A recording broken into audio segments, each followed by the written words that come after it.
The massive bronze cannons of Mehmed the Conqueror thunder against the ancient walls of Constantinople. Each blast echoes across the Bosphorus. For over 1,000 years, this city stood as the bridge between East and West, the final gateway. Silks from China passed through here, spices from Moluccas, precious stones from India, all flowing into European hands.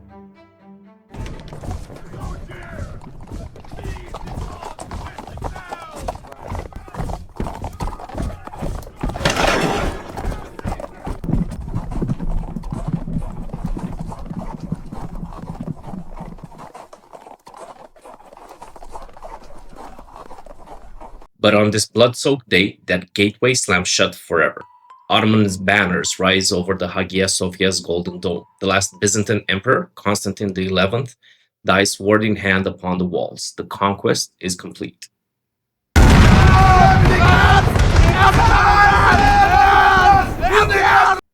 The shockwaves ripple across Europe. In Venice, the merchant houses panic.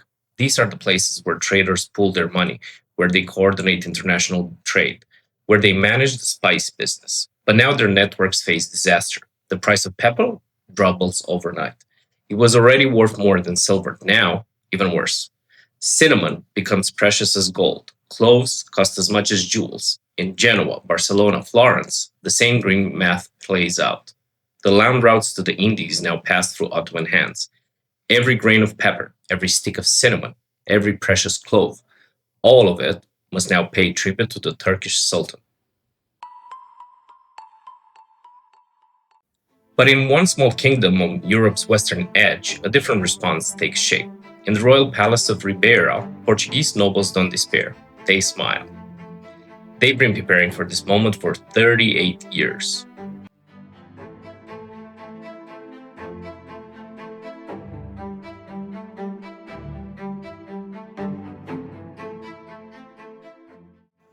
Back in 1415, they did something shocking. They attacked Ceuta, a Muslim stronghold in North Africa. Their victory stunned even other Christian kings. They were in awe at the wealth the city held, wealth that tiny Portugal never had access to in its history. The Portuguese started dreaming and planning what will become the greatest feat of exploration in known history.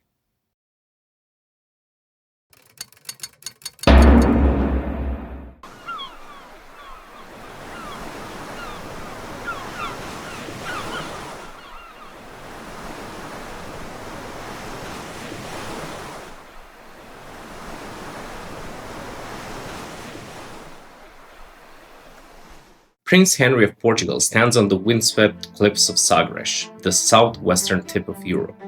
Behind him, the fortress of Vila do Infante rises from the rocks. It's part laboratory, part monastery, part launching point for dreams that will reshape the world. They call him Henry the Navigator, though he himself never sailed beyond sights of European shores. The Chronicler Gomes Yanes de Zuzara wrote of him. He had force of mind and acute intelligence in a high degree. His desire to accomplish great deeds was beyond all comparison. Lust and avarice never obtained a hold upon his heart. His house gave welcome to all men of the realm who possessed merit, and even more to foreigners whose renown justified the expense he was at to have them there. Within his fortress, a remarkable collection of minds has gathered from across the known world. Abraham Zacuto, a brilliant Jewish mathematician from Salamanca. He hunches over brass instruments by candlelight, calculating star tables that will guide ships through trackless oceans. Jaime of Majorca, a master mapmaker. He sketches unknown coastlines on precious vellum, with inks made from crushed beetles and gold leaf.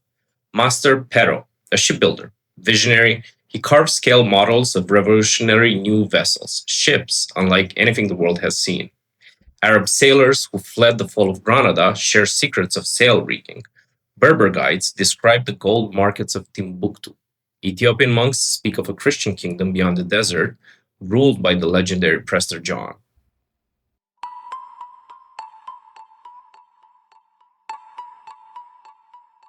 Henry's vision burns with medieval fire and Renaissance calculation. Azuzara recorded his motivation.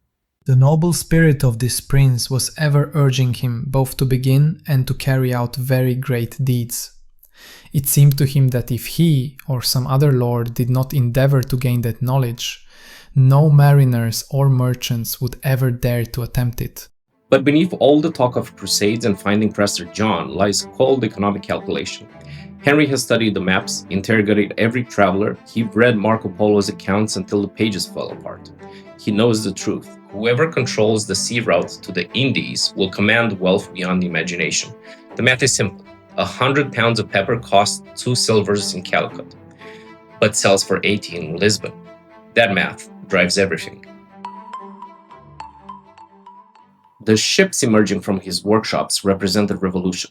The caravel, sleek, shallow, can sail closer to the wind than any vessel before it. These ships measure barely 80 feet from bow to stern, yet they can nose up rivers, explore jagged coastlines, and most crucially, they can battle back from the African coast against contrary winds that trap heavier vessels forever. Year by year, cape by cape, Henry's captains push south into the unknown. Each expedition inches further into waters medieval maps label the Sea of Darkness. They name each landmark for the saint of the day they discover it.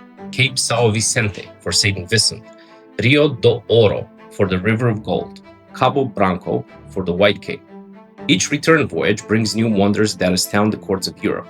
Leather pouches filled with gold dust, brilliant feather parrots that speak in unknown tongues, ivory carved into fantastic shapes, and always, tragically, human cargo, the beginning of what will become the Atlantic slave trade. When Henry dies in November 1460, he has not seen his ultimate dream fulfilled, but he has laid the foundation, the ships, the knowledge, the momentum.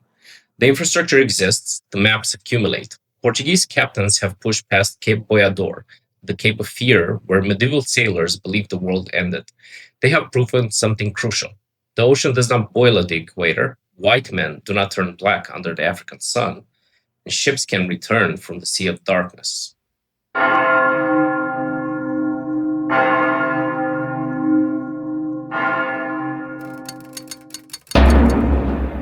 A new king rises to Portugal's throne, João II, third of that name. History will remember him by many titles: the perfect prince, the man of state, the king who never smiled. But those who fear his piercing intelligence simply call him the man.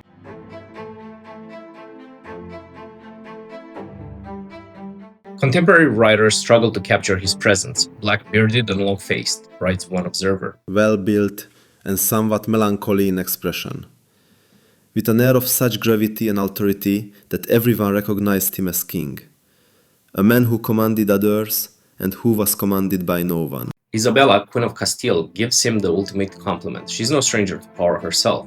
She refers to him simply as the man. At his coronation in the Cathedral of Evora, João does something bold. He forces the great nobles to their knees. The Duke of Bragança kneels, the most powerful lord in Portugal. He feels the weight of change. The old feudal ways die in that moment. Portugal will have one master, one vision, and one destiny. João transforms exploration from noble adventure into systemic state enterprise. In the Palace of Ribeira, he establishes his Council of Mathematics, built on the banks of the Tagus, where Lisbon's great harbor opens to the Atlantic. Jewish scholars, Genoese merchants who know the Mediterranean ports, the occasional German mapmaker with their precise brass instruments.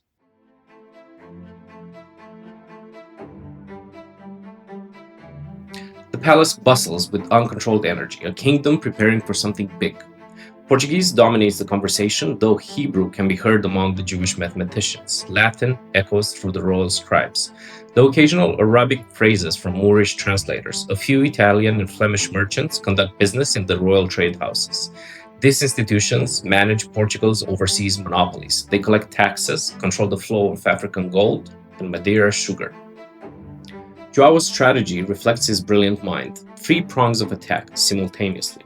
Ships sailing ever further down the African coast, spies penetrating overland to gather intelligence about Asian trade routes, and diplomatic missions seeking the mysterious Christian kingdom of Ethiopia, the realm Europeans believe belongs to Prester John.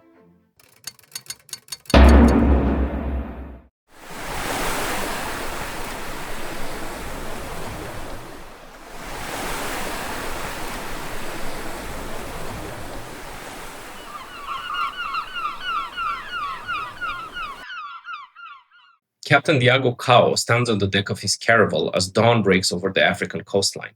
The ship rises and falls with the Atlantic swell. In the hold below, carefully wrapped in canvas and straw, lie limestone pillars carved in the workshops of Sintra.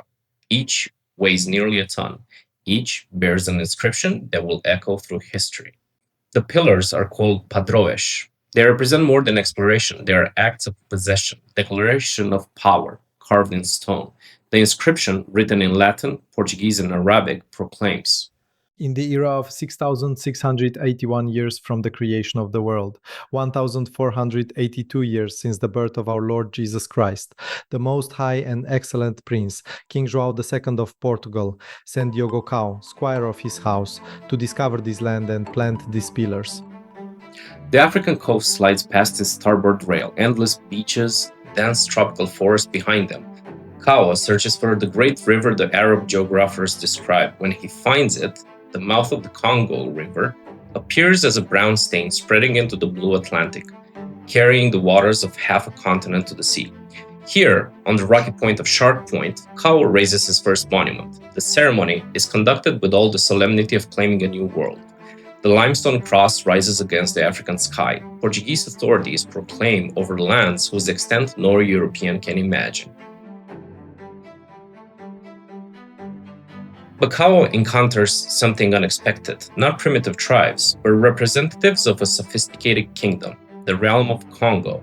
It spans territory larger than Portugal itself. It's ruled by Nzinga Ankuvu Damani Congo, a king who commands armies, he collects taxes, he rules from a capital city, the Portuguese compared to Evora.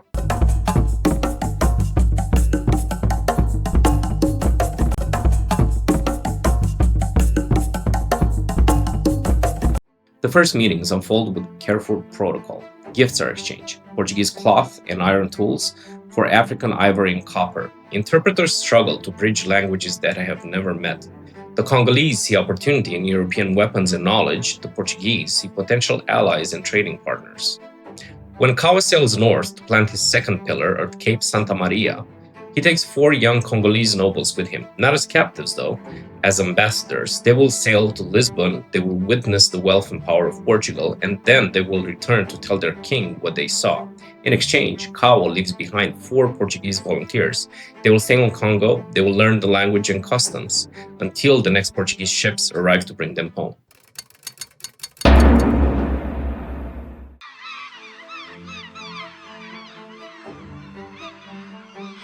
In the great hall of Ribeira Palace, a Genovese adventurer spreads his charts across the polished table.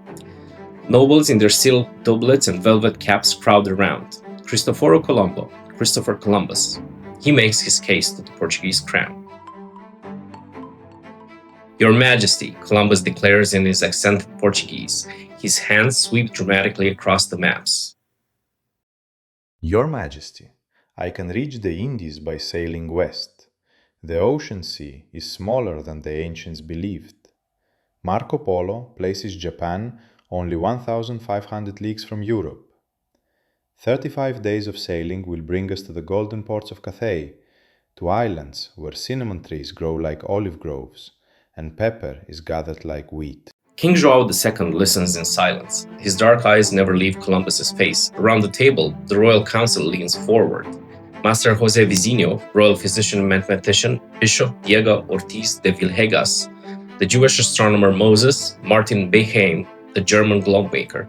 These are the men who have spent years calculating the shape of the world. Abraham Zacuto adjusts his brass instrument, performs rapid calculations. Master José measures distances with dividers. Their conclusion is swift, devastating. Columbus has underestimated the circumference of the Earth by nearly a quarter. If he sails west, he will find only empty ocean until his crews die of thirst.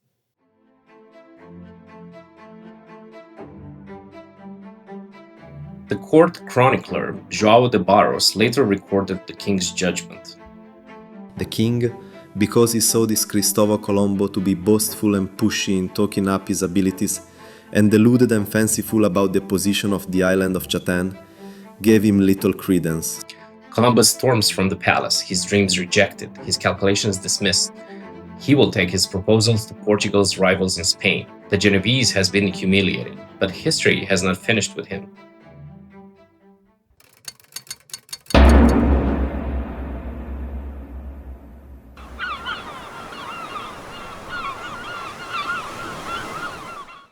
From the harbor of Belem, two expeditions depart simultaneously, bound for opposite edges of the world, but united in purpose.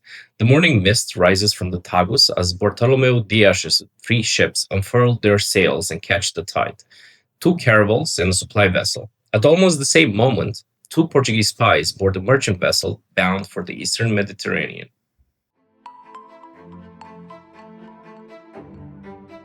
Pero da Covilla and Afonso de Paiva carry perhaps the most dangerous mission in Portuguese history. Both men are linguists, warriors, spies. Covilla speaks Portuguese, Castilian, and most valuably Arabic, learned from the remaining Muslim population of Iberia. They will pose as honey merchants, a perfect cover. Honey is valued throughout the Islamic world for its medicinal properties. Their orders, sealed with João's II personal seal, are breathtaking in scope.